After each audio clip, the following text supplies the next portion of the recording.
So one of the things I'm going to talk about in this video is the amount of work it actually takes to sort of understand investing at a high level, and just to sort of give you some context. So what I'm going to use as an example to illustrate this is when Warren Buffett was asked a question in one of his annual shareholder meetings by a gentleman who was about the age of 20. He's pretty new into his investing journey, and he's essentially outlining what could someone in his situation do to learn and pick up the game of investing. And he's asked this to Warren Buffett, and Warren Buffett essentially just said, start with the A's. And what he meant by this, which I'll clarify here, is that he used to read the Moody's manuals, which aren't available anymore for sort of this context, but there are digital forms of this. There's many digital websites. You've got Value Investors Club, you have Value Line, which are great resources, which I'll go into later. But essentially what he meant by that was he would have this thick book, which would have about 4,000 pages in it, which would just have a page outlining each individual company. And what he did was he would go through each page and just sort of read the company and analyze it. And going through the book, he sort of started to pick up on details and things that were potentially interesting. Perhaps there was, companies which were dirt cheap in comparison to its market cap.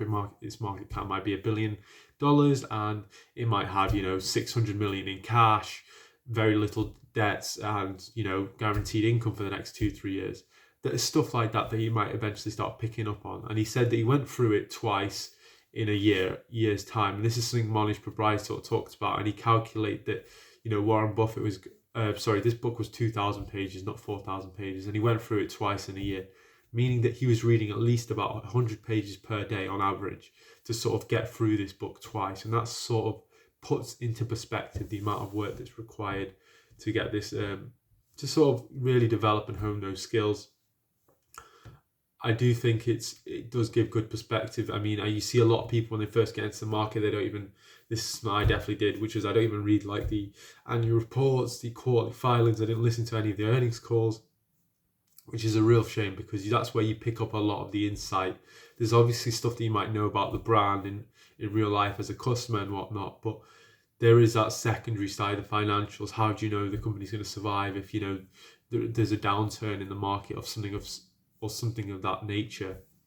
That's what I wanted to go through in this video. That's the context about what kind of work it takes. Now, of course, to start off with, no one's expecting 100 pages a day. I mean, it's your own work at the end of the day, but I do think there is something to be said for the more you put in, the more you can somewhat expect out of it over time, especially getting to know the business. I do think that it is fair to say that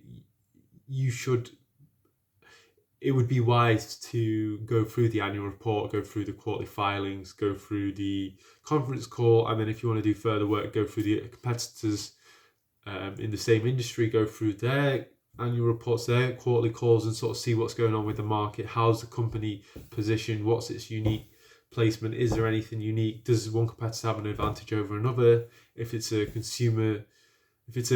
cyclical industry, it could be that it's commoditized industry. It could be about pricing. One might have pricing power over the other, and if there's a downturn, that's really going to affect who comes out better essentially out of that downturn. Thanks for listening. That's all in this video. Cheers.